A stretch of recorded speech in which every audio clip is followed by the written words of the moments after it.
that I will faithfully adhere to the ideals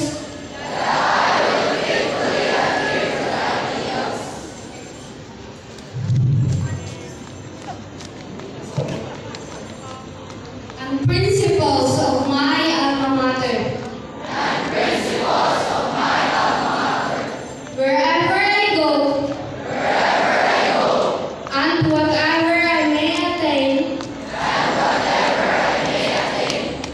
I further pledge solemnly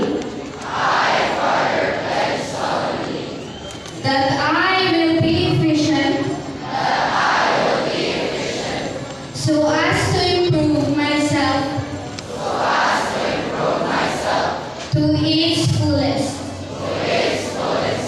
to be able to contribute to the well-being of my country and people.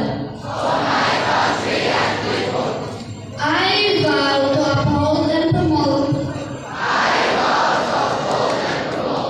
the good name and natureness of my school, faithfully serving with dignity first to God.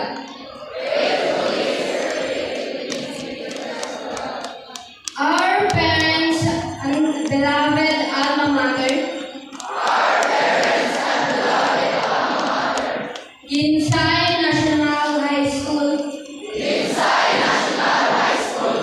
from this day onward, willingly and without reservation,